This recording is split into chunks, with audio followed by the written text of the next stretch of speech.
Un espacio para reinventarnos, superar adversidades y encontrar bienestar en el caos.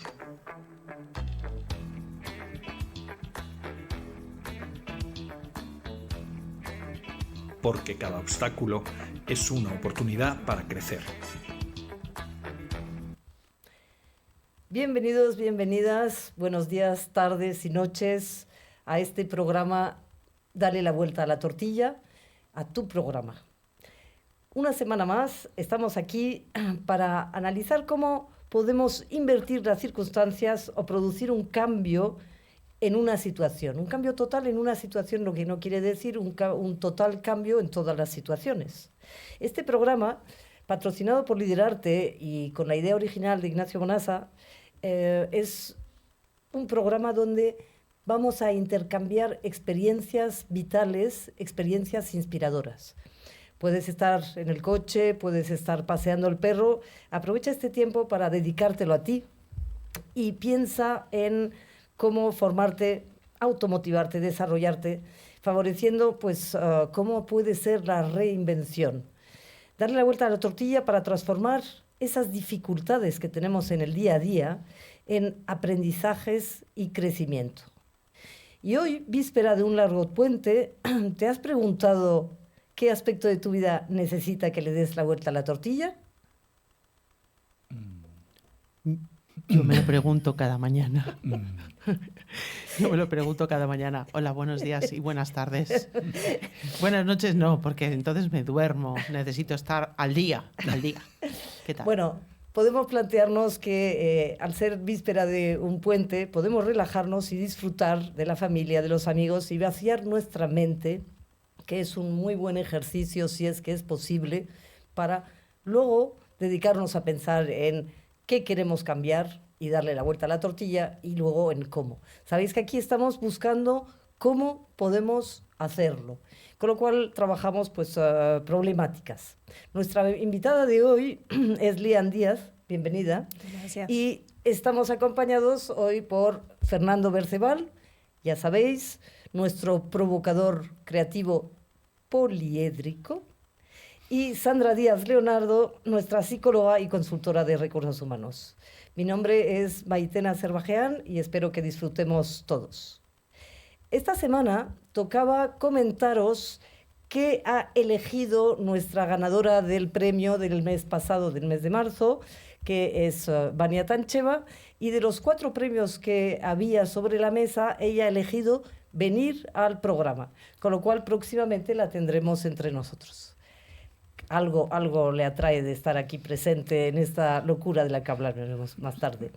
Bien, para los que es vuestro primer programa, recordaros que tenemos como premios, en primer lugar, una sesión de creatividad con Fernando, para justamente trabajar sobre esa vuelta a la tortilla, o bien una sesión de coaching con Sandra para o bien trabajar sobre lo que vamos a cambiar, o bien decidir qué vamos a cambiar, participar con nosotros en el programa, o como vimos el libro de la Constitución de Belén Varela sobre el bienestar. Entonces, tenéis 3 vías para poder acceder a este premio, 3 vías que pueden ser el Facebook de Click Radio TV, el YouTube, el canal en YouTube de Click Radio TV, Dale la vuelta a la tortilla, o bien mandándonos un correo a la dirección comunicación@liderarte.org.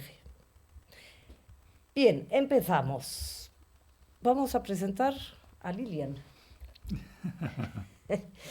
Bienvenida. Gracias. Es un placer estar aquí. El placer es nuestro. Lilian es una persona muy interesante. Vais a decir sí que digo siempre lo mismo de todos, pero una de las cosas que comentaba es que participé en un taller con ella y es una persona que le da la vuelta a las cosas de una forma que, como dice Sandra, yo no me quedo corta, pero ella va mucho más lejos. Es decir, su nivel de análisis de las cosas es bastante impresionante. Dentro de su vivencia, Lilian es venezolana de origen, pero ha vivido en diferentes países, ha vivido pues de los 9 a los 14 años en Estados Unidos, en Minneapolis. En Minneapolis, sí. Luego estuvo trabajando en México y ahora vive entre nosotros en España, en Cataluña, Barcelona. Tiene un hijo y, bueno, pues veremos cómo ha sido este recorrido de vida. Pensábamos al principio en pues cómo es empezar desde cero siempre cuando llegas a un lugar diferente, ¿no? Porque nosotros nos toca, cuando no estamos en el mismo país, muchas veces empezar de cero, lo hemos hablado muchas veces, darle la vuelta a la tortilla, en el mismo lugar. Bueno, pues ¿cómo es cuando se te complica todavía más? Porque justamente no eres de ese lugar de origen y sin embargo tienes que darle la vuelta a la tortilla. Dicho esto, y para empezar nuestro día, nos vamos al Rincón del Loco con Fernando.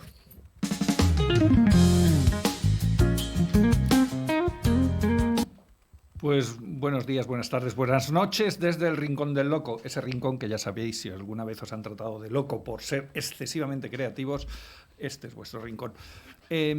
Hoy quiero hablar de dos temas que se nutre, el pensamiento creativo se nutre de ellos. Uno es este concepto que acaba de decir Maitena, de empezar de cero. A ver, en el pensamiento creativo planteamos que hay tres nutrientes básicos, que son la memoria, en dos aspectos, la memoria personal y la memoria colectiva o cultural, es decir, aquello que recuerdas porque estás en un entorno concreto o aquello que recuerdas porque te afecta a ti personalmente. Y luego está la imaginación, que la gente se cree que la creatividad es solo imaginación, no, también hay memoria. Entonces, ¿qué ocurre? Que el concepto de partir de cero no existe, porque siempre partes de algo, siempre hay algo en tu memoria personal, cultural, o hay algo en tu imaginación que te ayuda a no partir de cero. Hay veces que incluso podríamos decir que partes de -7, porque lo que tienes en tu memoria y lo que tienes en tu afección va en contra de a lo que te vas a enfrentar. Pero bueno, digamos que nunca partimos de cero. Y hay una segunda cuestión en el pensamiento creativo que es arriesgarse. Muchas veces a los creativos siempre nos miran así como diciendo, ya está a ver por dónde va a salir, ¿vale? Pero normalmente el creativo tiende a tener la necesidad de arriesgar. ¿Y cómo arriesga? Pues hombre, está la manida frase de hay que salirse de la caja, pero a mí la caja siempre me sonó un poco cuadriculada y sabéis que yo, como soy poliédrico, no me valen las cuadrículas solamente, también hay esferas, también hay dodecaedros regulares e irregulares, etcétera, etcétera. Entonces, hace mucho tiempo, y lo digo también para que sepáis que yo no hablo aquí así porque sí, es decir, esto es un libro escrito hace ya bastantes años, de unos cuantos que aquí el comentarista del Rincón del Loco escribe, que se llama Los límites del círculo, y que trata de esto, trata de que todos tenemos un círculo que nos rodea, y que cuanto más cerca del borde estamos de ese círculo, más nos suena la alarma de que estamos arriesgando. ¿Qué ocurre? Que cuando la gente no arriesga nunca, ese círculo se va comprimiendo, se va comprimiendo, se va comprimiendo y se convierte en un punto. Cada vez tienes menos opciones, menos posibilidades, menos ideas, menos ganas incluso. Sin embargo, cuando te acercas más a ese límite del círculo, estás intentando abrir más tu mundo. La gente que amplía sus conocimientos, que cambia de país, que cambia de idiomas, que hace más cosas distintas, está haciendo que su círculo crezca. Lo que pasa es que, como bien digo yo muchas veces, no hay que tirarse sin paracaídas. El ideal de salir un poco del círculo es poner un pie bien plantado dentro de tu círculo y con el otro tocar el agua a ver qué tal está de temperatura. Y en función de eso plantar el pie fuera, sacar la mano, sacar la cabeza, salir entero, pero siempre con algo que te sostenga dentro, ¿no? Porque ¿para qué vas a desperdiciar todo lo que ya tienes dentro de tu círculo? Tirándote al vacío para ver qué pasa. Entonces, en esa dualidad de no se puede empezar de cero, pero tampoco nos podemos tirar a los pies de los caballos porque sí, el planteamiento del pensamiento creativo está oscilando continuamente entre aquello que ya tiene amarrado y aquello que tiene que imaginar. Y esa imaginación, que sí es cierto que es muy característica de la creatividad, es la que nos suele tirar hacia fuera del círculo, es decir, tiene que haber algo más allá, tiene que haber algo ni más bonito, ni más feo, ni mejor, ni peor, pero distinto. Y eso es un poco el tema. Y como siempre, y hoy quería ser breve, os voy a proponer un jueguercicio. Un jueguercicio que ya sabéis que es un juego en forma de ejercicio o un ejercicio en formato de juego, como queráis llamarlo, y que se convierte en gustosidad cuando lo repetimos habitualmente. Y lo único que os voy a proponer es que busquéis límites. Todavía no os voy a decir para qué queremos esos límites. Posiblemente en otro programa hablemos de para qué podemos utilizar esos límites. Pero vamos a buscar límites, aquellos de ¿para qué lo voy a cambiar si esto está bien así? O no quiero moverme de aquí porque no estoy seguro, o me da miedo, ¿vale? Y entonces se trata simplemente de generar límites del tipo hábitos. O sea, ¿qué no solemos hacer o solo hacemos según unas ciertas condiciones? O conocimientos, ¿qué conocimientos culturales tenemos? ¿Qué conocimientos de idiomas tenemos? ¿De habilidades manuales o artísticas, ya que estamos en Liderarte? Es decir, ¿dónde están nuestros límites? ¿Yo sería capaz de modelar plastilina pero no granito con cincel? ¿O yo sería capaz de escribir una carta a un amigo pero no sería capaz de escribir un cuento? ¿Qué límites tenemos a ese nivel? E incluso económicos, ¿no? Es decir, ¿hasta dónde puedo llegar con mi limitación económica? Simplemente hacer una lista de límites. Eso lo único que nos va a ayudar es a ser conscientes de por dónde podemos empezar a crecer. Todavía no os voy a decir cómo, porque puede ser que nunca os lo diga, pero por lo menos ya seremos conscientes de cuáles son nuestros límites, ¿vale? Haced la lista y si acaso en el Rincón del Loco otro día ya veremos qué hacerlos con la lista, que puede que hagamos criss crash y digamos, ya está. Y hasta aquí el Rincón del Loco. Muchas gracias, Fernando. Bien, me quedo con los deberes, como de costumbre, hacer una lista de límites. Bienvenida otra vez, Lilian. Me he quedado con esa frase de empezar desde cero, pero ya no como concepto de que llevamos una mochila de memoria, etcétera, sino la llana expresión de empezar desde cero, es decir, volver a empezar. ¿Cuántas veces serías capaz de decir cuántas veces has empezado desde cero?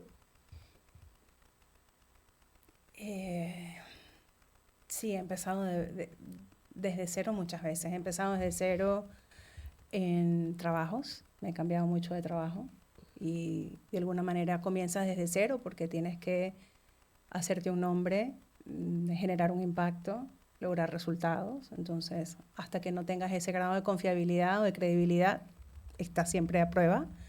He empezado desde cero en escuelas, he estudiado en más de 15 escuelas. La secundaria, le contaba a mi hijo hace poco que la secundaria la hice en 3 escuelas diferentes. O sea, 7º grado en uno, 8º grado en otro, 9º grado en otro.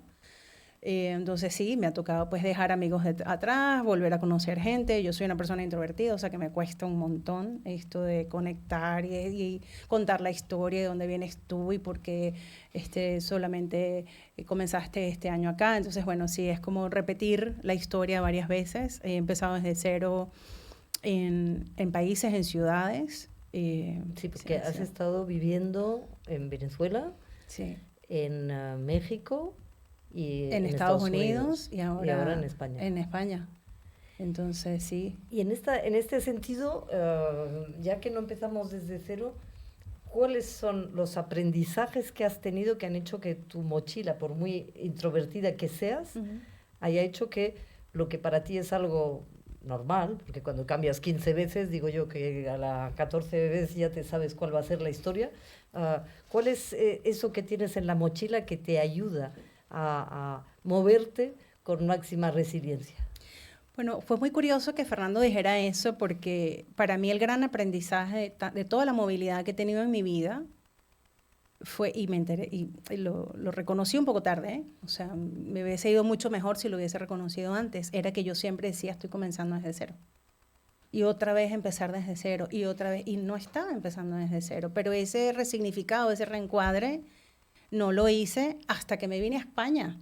O sea, a pesar de toda esa adaptabilidad que ya yo tenía, todas esas herramientas de flexibilidad, de resiliencia, de conocer y mostrarme y conectar, yo lo veía como que estaba empezando desde cero, lo cual hacía el proceso y el camino mucho más largo, mucho más difícil de lo que tenía que ser. Entonces, cuando tomo la decisión porque fue una elección venirme a España. Cuando yo me fui a Estados Unidos, yo no elegí irme a Estados Unidos. Cuando me fui a México, México me eligió a mí. México no era el destino que yo quería, pero bueno, me eligieron y yo acepté. Pero venirme a España fue una decisión consciente.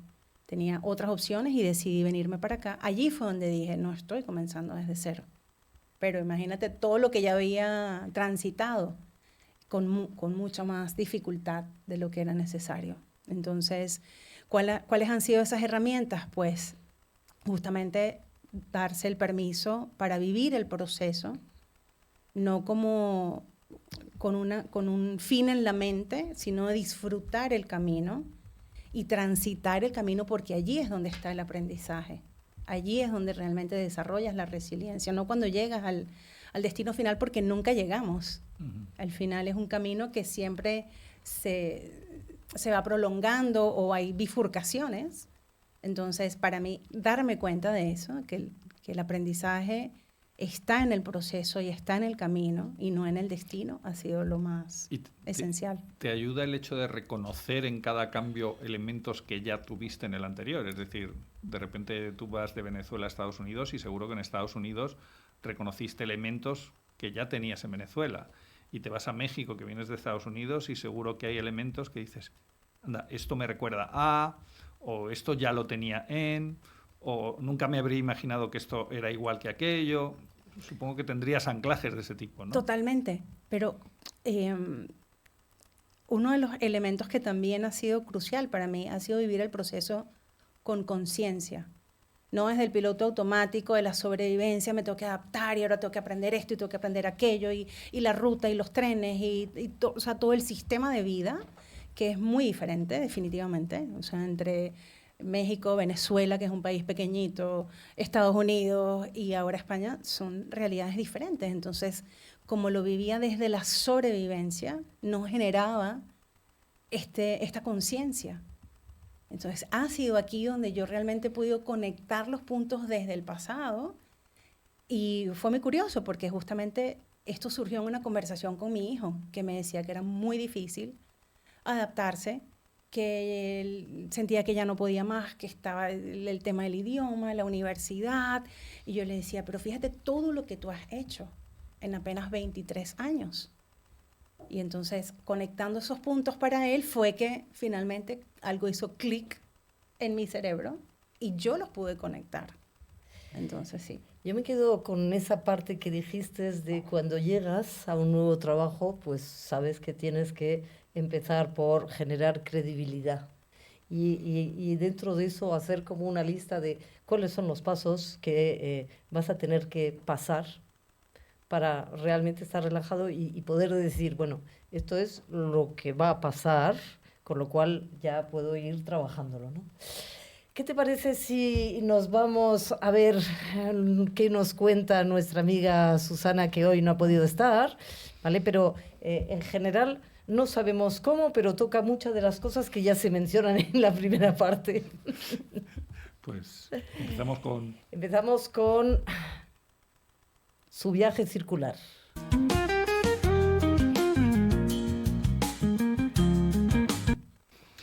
Y dice Susana, todos tenemos sueños, a veces grandes, como cambiar de carrera, mudarnos de ciudad o empezar una nueva vida.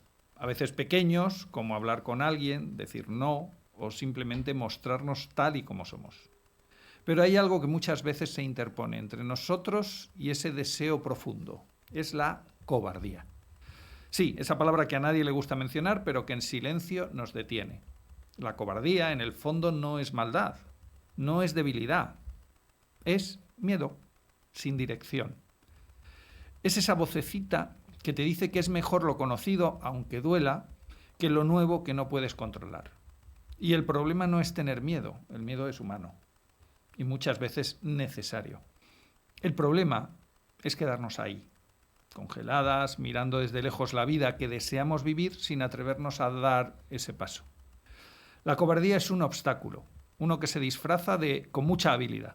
Se esconde detrás de mejor me quedo donde estoy o esto es lo que me tocó. Y aquí va una verdad. La vida no espera. Y si no somos nosotras quienes decidimos avanzar, el tiempo se nos va entre los dedos y los sueños se secan. Porque lo contrario de la cobardía no es temer, es moverse a pesar del temor. Es dar un paso con el corazón temblando, pero con la intención firme. Es decidir que tu deseo de vivir pleno es más grande que tus excusas. No necesitas ser valiente todo el tiempo, solo un momento, solo lo suficiente para empezar. Hoy quiero invitarte a que te preguntes, ¿qué estoy evitando por cobardía? Y luego da un paso, uno pequeño, uno simbólico, porque con cada paso esa cobardía se encoge y tu confianza crece. Las personas valientes no son las que no temen, las que no tienen miedo, son las que no se rinden, las que aun dudando se lanzan, aun llorando siguen, aun tropezando se levantan. Así que si hoy te sientes cobarde, respira. No te juzgues, pero tampoco te escondas. Tu vida merece ser vivida desde el atreverse, no desde el ¿qué hubiera pasado si? La cobardía se vence con acción y la acción comienza con una decisión. ¿Qué decisión vas a tomar hoy? Y recuerda que nunca partimos desde cero, sino desde nuestra experiencia en tierras nuevas. Wow. ¿Veis cómo os decía que tiene que haber algo? Y que conste que no nos llamamos antes para escribir. No, yo aquí estaba conectando, muy relacionado con lo que decía Susana, ¿no? Que todas las emociones tienen una intención positiva, todas nos avisan de algo, ¿no? Entonces tú has recorrido un camino vital, ¿en qué lugar has colocado el miedo? Porque el miedo en este caso te ha permitido tomar perspectiva, cuidarte, prestar atención. El miedo como intención positiva en este camino de vida que tú has recorrido, yo creo que te ha ayudado a cuidarte y a estar atenta. Para mí que ha sido más un motor de aprendizaje que una parálisis, ¿no? Sí, la realidad es que me ha impulsado el lado luminoso del miedo, el no poder quedarme donde estaba, el no resignarme, el no dejar que otros decidieran por mí, el no vivir a través de los miedos de otros, porque bueno, nuestros seres queridos nos cuidan desde sus miedos. Y recuerdo que mi padre cada vez que me cambiaba de empleo me decía, otra vez te vas a mover, pero ¿qué es lo que pasa contigo? Pareces un saltamontes, pues no te puedes quedar quieta. Y yo decía, es que no me voy a quedar quieta si no me siento retada, si no siento que estoy creciendo, si no siento que estoy expandiendo mis fortalezas. Entonces, pues sí, ha sido más un impulsor. Un acompañante, ¿verdad? Un acompañante. Sí. Y también he vivido, en México me pasó el lado sombrío del miedo. Claro. Que sobre todo, bueno, porque parte del tiempo que yo viví en México fue en la pandemia. Entonces, tener que dar un salto cuando yo pierdo el empleo que yo tenía en México y hago un acto de fe y digo, me voy a quedar en México, me voy a volver a emplear porque necesitaba o quería, las dos cosas, darle estabilidad a mi hijo y que él se graduara con sus compañeros y no tuviese que hacer lo que yo había hecho. En eso sí lo reconozco, un poco mamá gallina, protejo mucho a mi hijo. Sí, desde el amor, ¿verdad? Siempre lo digo, desde el amor y desde mis miedos, por supuesto. Y decido quedarme y en eso pues viene la pandemia. Entonces, bueno, con una incertidumbre tremenda, yo en un país extranjero, siendo yo extranjera, siendo todavía un estatus migratorio indeterminado, porque no era residente permanente, estaba en ese proceso de transición. Y ahí viene un poco la parálisis. ¿Y ahora qué voy a hacer? ¿Y si esto no funciona? ¿Y cuánto tiempo va a durar la pandemia? ¿Y qué voy a hacer mientras tanto? Y en el mientras tanto, pues ocurrió algo hermoso, que fue, bueno, salir de la caja y decir, bueno, ¿y qué voy a hacer? Si esto dura 6, 3, 4, un año, 24 meses, no sé cuánto va a durar. Me gustaría sí. Perdona que te interrumpa, porque me gustaría que contaras justamente antes de llegar aquí ahora, que es cuando das el salto a la valentía, salir de tus... que nos cuentes algunas experiencias que tuviste anteriormente en las cuales justamente el miedo hizo que dijeras, no, me voy a quedar en zona conocida. que habías estado en una empresa donde habías pasado, trabajando desde los recursos humanos, habías conseguido que pasaran de 80 a 800 personas, y luego, ¿qué pasa para que tú salgas de esa empresa y para que des el paso siguiente? Siempre ha sido para mí el miedo a quedarme en el status quo. Es decir, yo siempre me hago una visión de lo que las cosas pueden llegar a ser, las organizaciones, relaciones, proyectos. O sea, tengo una imaginación como muy fértil en ese sentido y puedo ver, como le decía yo a mis equipos, a través de la maleza. O sea, yo puedo ver, yo tengo el foco en dónde vamos. Y sí, hay obstáculos y hay barreras, pero yo no veo eso. Yo lo que veo es la luz al final del túnel. Entonces, siempre lo que más me ha dado miedo es resignarme y no crecer. Entonces, pues yo decía, si esto no me está dando lo que yo quiero, yo no voy a esperar que la empresa decida por mí. Yo voy a decidir. Y lo he hecho, y lo he hecho con susto, con miedo, pero lo he hecho a pesar del miedo. Porque más miedo me da quedarme donde estaba, si no me sentía bien. Pero cuando saliste de esa empresa, una amiga te propuso que emprendieras con ella, ¿no? Y en ese momento, ¿qué pasó? Sí, ahí estaba yo en mi zona de confort, pero también presa de mis paradigmas, de mis creencias.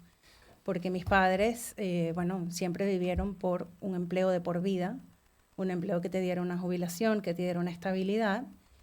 Y es algo que todavía estoy trabajando, es el tema de la identidad y la mentalidad de dejar el empleo de por vida como la zona de seguridad. Uno puede generar seguridad, progreso, prosperidad en cualquier ámbito en donde uno se lo proponga, pero tienes que hacerlo desde la conciencia.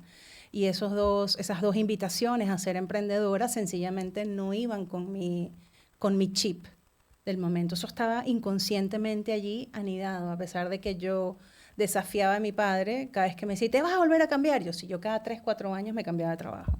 Y ya era como un hobby, ¿no? Ya, Ahí es curioso porque el paradigma de la permanencia y la fidelidad a un trabajo ha cambiado de foco. Es decir, hace no tantos años los que cambiábamos habitualmente o los que trabajamos por proyectos nos miraban raro como decir, ¿no quieres ser funcionario? ¿No quieres tener un trabajo estable?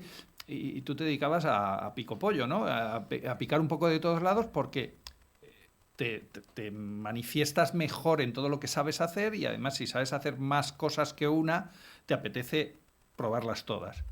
Bueno, pues ahora resulta que la problemática la tienen las empresas, porque las empresas se han encontrado con una generación o unas generaciones que lo que buscan es precisamente esto, es decir, cambiar cada X meses, cada X años, progresar, reinventarse, crecer en sí mismos. Y entonces las empresas ahora tienen el problema de la fidelidad del empleado porque tienen la necesidad de retener las capacidades y la brillantez que tienen sus equipos porque en cuanto pueden los equipos se vuelven a disolver.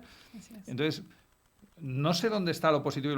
Para mí lo positivo es precisamente que todos estamos intentando crecer y a lo mejor le estamos poniendo una especie de reto a las empresas para decir, pues si realmente quieres con esta corriente que hay ahora mismo de que cada uno hace su propia carrera, pues a lo mejor quien tiene que cambiar es la estructura empresarial para que sea más flexible, más acomodaticia, para que uno en una misma empresa pueda desarrollar funciones distintas sin tener que estar rígidamente atado a un puesto. Claro. Es decir, que hay... Pero es curioso que a ti fuera un reto y los de tu alrededor te lo mostran como diciendo, estás loca, y ahora es un uso común dentro del empleado habitual de las empresas, ¿no? Pero hay un punto que es que la zona de confort de Lilian es el Santander, DHL, Citigroup, Microsoft. Es decir, que estos cambios, tal como me contabas, o sea, tu zona de confort no es quedarte en la misma empresa, sino pasar de diferentes tipos de empresa, pero haciendo lo que es tu especialidad, que es gestionar los recursos humanos de esas ordenadas. O sea, para ti la zona de confort es lo que para otros sería la zona de inconfort.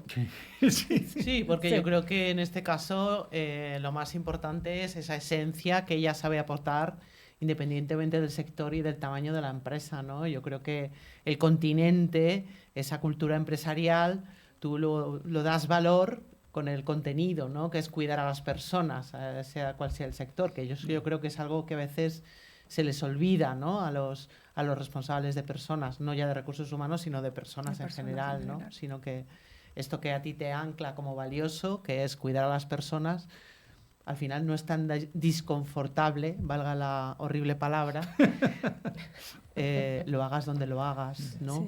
Sí. Y a mí me parece que respecto a esto que decías y conectando también con lo que decías tú, ¿no? Hay creencias que los humanos nos vemos invitados, obligados a cambiar, porque en un momento dado han sido creencias poderosas, como conserva el empleo, hija mía, de por vida, y en algún momento son limitantes, porque yo quiero cambiar, aunque mi padre diga lo contrario, y este modelar el relato no lo hacen suficientemente las empresas. No sé cuál es tu sensación, que tú seguramente llegabas fresca y resiliente y te encontrabas una estructura que decías, madre mía, ni fresca ni resiliente. Esto es lo que, ya, como se dice, completando los palabras de hoy, lo que decía Maitena, tu zona de confort o de inconfort, esas empresas lo que tienen es una zona de alcanfor. Total, ¿sabes? de alcanfor, Sí, que es como la llama mi hijo, claro, la zona del alcanfor. De alcanfor. Sí, que se niegan.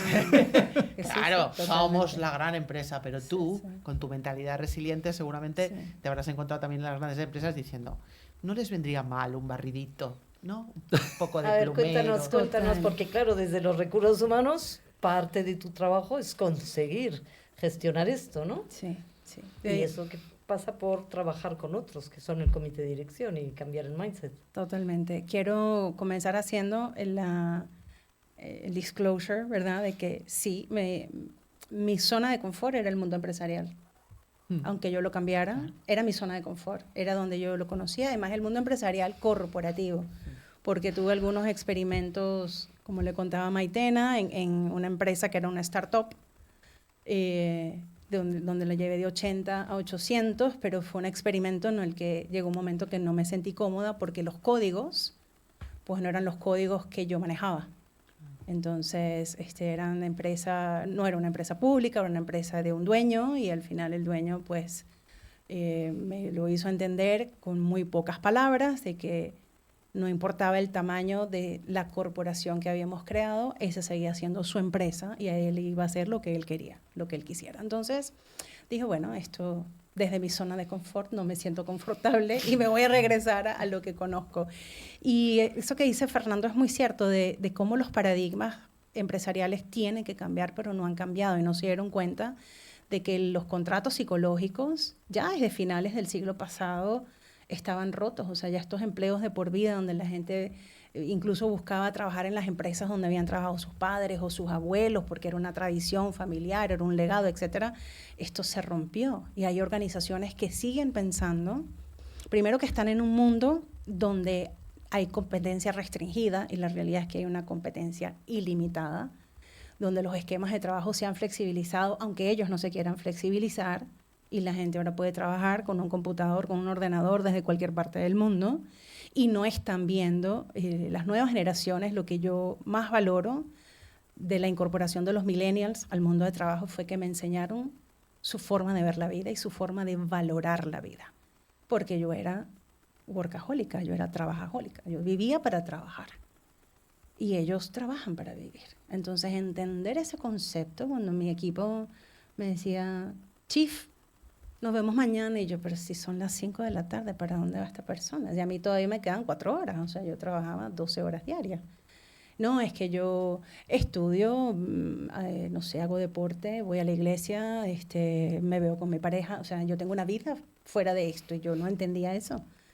Entonces, pues sí, hay que entender que además de que de estas nuevas generaciones nos han enseñado muchísimo a valorar la vida y lo que ocurre fuera del trabajo, pues las organizaciones tienen que entender que es una calle bidireccional donde la reciprocidad de aquel lado también es esperada.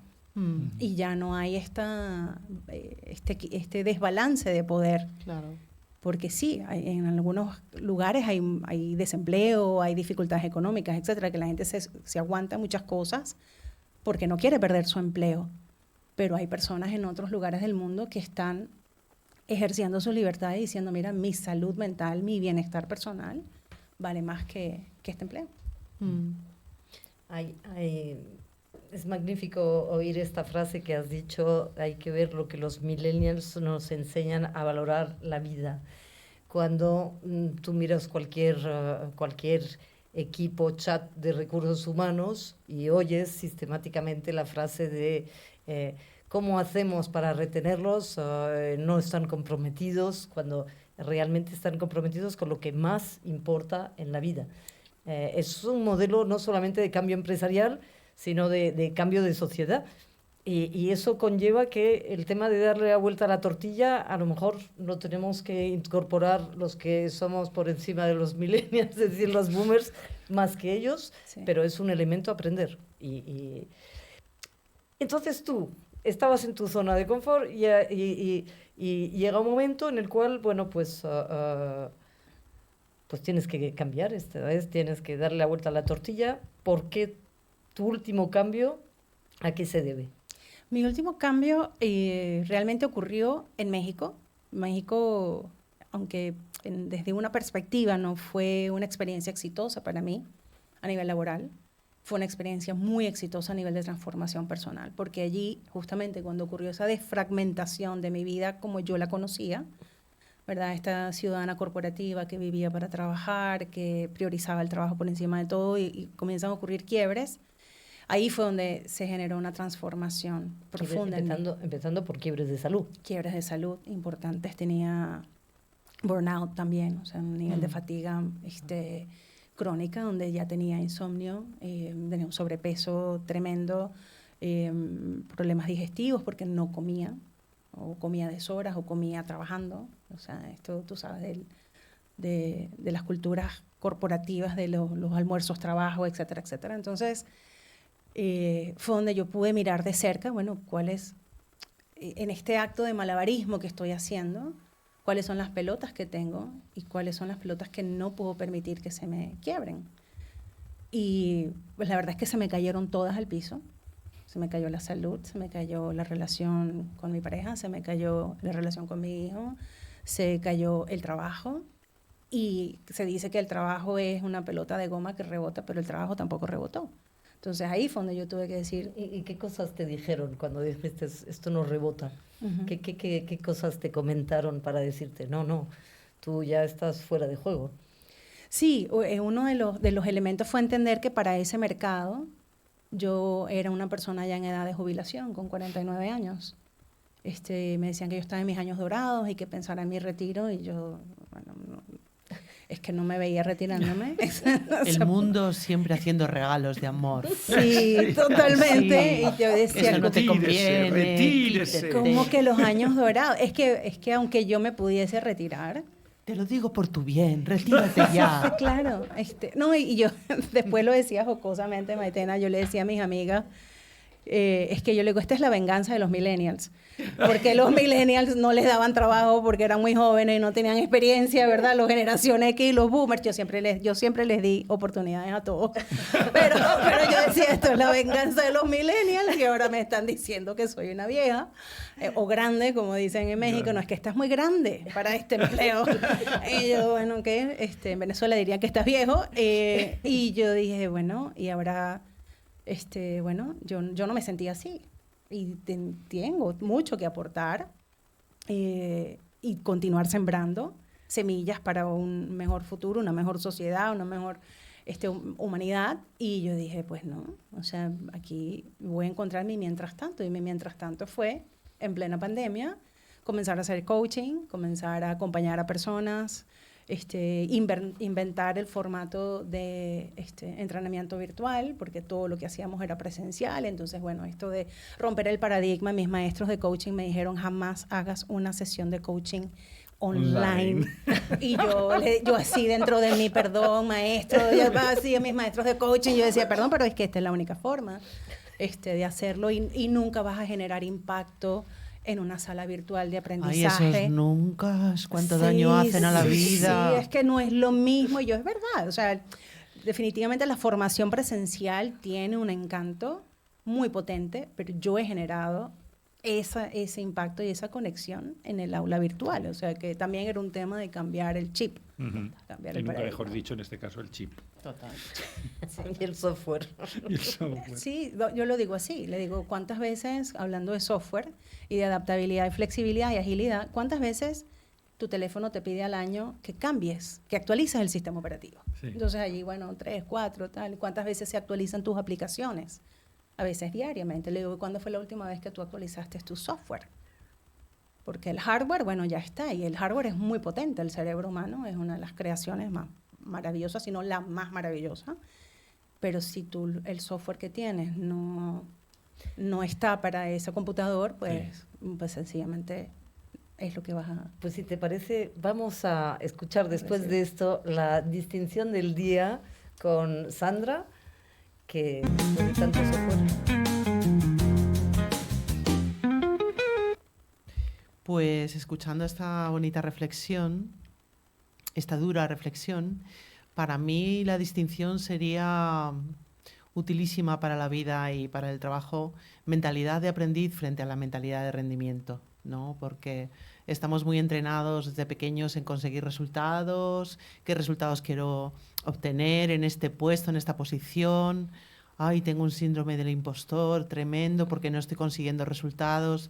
Y para mí lo más grande es ese camino de aprendizaje que tú recorres, donde tomas perspectivas, observas, escuchas, aportas y te permites una cosa preciosa que casi nunca nos permitimos, que es resignificar todo aquello que es limitante, ¿no? Decías antes el concepto de patria, el concepto de relación profesional, el concepto de estructura.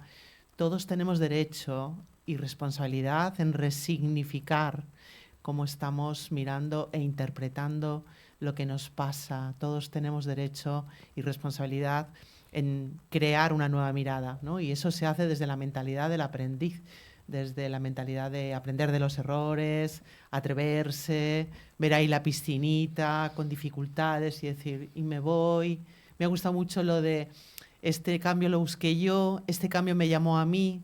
Los cambios llaman cuando estamos dispuestos a dar un pasito, ¿no? Y convertir esos quiebres que tú decías en retos y en avances. Así que para mí, además de ese concepto de valentía, que es hacer con miedo lo que antes no hacíamos por miedo, el concepto de aprender del camino sería lo más bonito que a mí me has conectado hoy. Gracias. Muchas gracias, Sandra. Sandra. Pues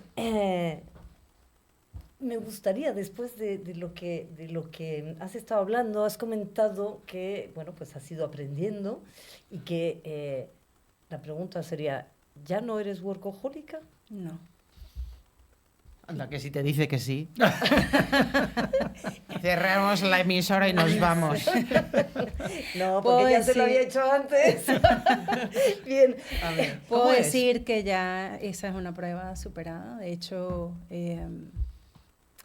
rescato una frase de Simon Sinek que él dice que cuando trabajar duro para algo que amas se llama pasión y trabajar duro para algo que no te importa se llama estrés. Y yo ahora, de lo más grande que he rescatado, luego de este Big Bang que he vivido en los últimos 5 años, ha sido la libertad. Y la libertad pasa por entender cómo se ejerce la libertad. La libertad se vive con conciencia y también se vive con límites. Lo que decía Pero Fernando. había un ejemplo que estábamos hablando antes, que era el choque cultural, y que está muy relacionado para mí con el tema de dejar de ser workahólico, porque a mí me pasó algo parecido yendo a trabajar a Grecia, y es que las tiendas no cerraban solo los sábados por la tarde y los domingos, sino que cerraban los lunes por la tarde y los miércoles por la tarde. Y tú, con tu cultura americana en su globalidad, ¿qué te encontraste y qué te chocó? Sí, y qué lindo que lo sacas ahora porque ahí es donde digo que la conciencia y estar presentes, o sea, vivir desde la presencia es fundamental porque no nos damos cuenta de las incongruencias. A mí me chocó mucho esto de que los comercios cerraban a la hora de la comida Y que Esto en España. En España, sí, que a las 8 de la tarde pues todo estaba cerrado y que los sábados al mediodía o a la 1, sobre la 1 de la tarde ya estaba cerrado y que los domingos no abrían. Y yo decía, pero ya va, un momento, ¿cómo se sostiene una economía de esta manera? ¿Y cómo hace el consumidor que no se planifica como yo? Porque estaba acostumbrada a que, bueno, todo estaba abierto 24 horas de lunes a lunes. Un mundo que no se adapta a lo que me no se pasa a mí. adapta a lo que me pasa a mí, a mi desorden y a mi comodidad, ¿sí? Entonces, para mí, pues rápidamente, en lugar de resistirme, más bien lo valoré. Y dije, pues qué bien, porque esto, independientemente de otras complejidades que haya, ¿no? Voy a rescatar lo que para mí, el valor que yo le di, que es tratar a las personas como seres humanos. Y los seres humanos necesitan una pausa para comer, para reenergizarse y seguir con el resto de la jornada, que también tienen familia y tienen vida fuera del trabajo. Y pues mi incomodidad fue cediendo cuando pude verlo desde el valor de la vida, del disfrute, del descanso y que ellos también pues puedan ser vistos como seres humanos. Voy a mezclar dos ideas que has dicho. Una, que el cerebro es uno de los elementos básicos dentro de esta transformación, porque a la vez es la manera de ser conscientes y de disfrutar desde el cerebro. Y voy a dar un dato. Bueno, hay muchos datos en relación al cerebro, sobre todo los que trabajamos un poco el pensamiento creativo, nos gustan estos datos. Si encima somos de gente de ciencias, que somos filólogos de ciencias, pues nos gusta. Y un dato es que el 25% del riego sanguíneo del cuerpo humano está en el cerebro. Es decir, 1 de cada 4 litros de sangre que tenemos en el cuerpo pasa por el cerebro continuamente. El cuerpo humano para mí es una joya.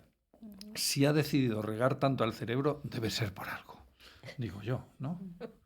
O sea, que aprovechemos ese riego. Como media, ¿no? Estabas diciendo como media. Sí, media o calcetín, sí. Por eso. Esto es. Y de ahí la importancia de la movilidad. Claro. Yo cuando era workahólica, que pasaba 14 horas sentada, porque es que a veces comía literal sobre el escritorio, no me daba cuenta de la fatiga. Por eso es que uno llega a este síndrome de burnout, porque tu cerebro pues se cansa, necesita movilidad, necesita además oxigenación. Respiramos muy superficialmente cuando estamos estresados, porque pues las funciones se reducen a lo básico. Y cuando dices, ya creo que esto lo tengo superado, ¿qué palancas tienes para no echar marcha atrás? Es decir, para no volver a ese antes.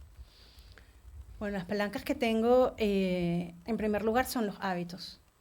El hábito del autocuidado, esa rutina matutina donde llueva, truena, relampaguee, medito, agradezco, escribo, me tomo la variación del ritmo cardíaco. O sea, eso es como mi ritual de ver cómo estoy.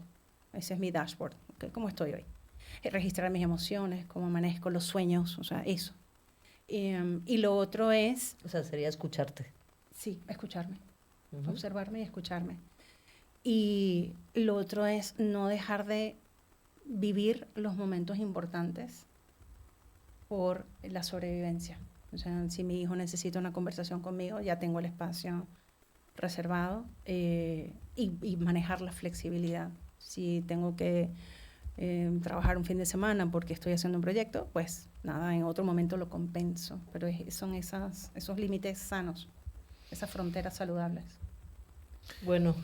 Qué interesante lo de los límites, porque antes nos mandabas el ejercicio Sí. a ver si lo hago yo, para buscar los límites que tengo ya, pero que no muestro, reconocerlos como importantes y mostrárselos a los demás. Hasta aquí, no voy a trabajar más. Hasta aquí. O sea, es encontrar lo que oficialmente parece que tenemos, pero que no mostramos buscando el amor y la aceptación de los demás. Gracias. Pues, queridos amigos, se termina nuestro programa de hoy y, como siempre, recordemos esta frase de no puedo cambiar la dirección del viento, pero sí ajustar las velas para llegar a mi destino. Muchas gracias a todos y hasta la semana que viene. Gracias a todos. Muchas gracias. Un espacio para reinventarnos, superar adversidades y encontrar bienestar en el caos.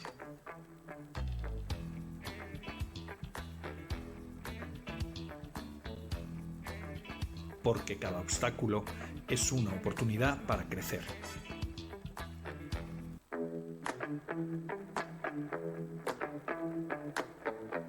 Jamendo.com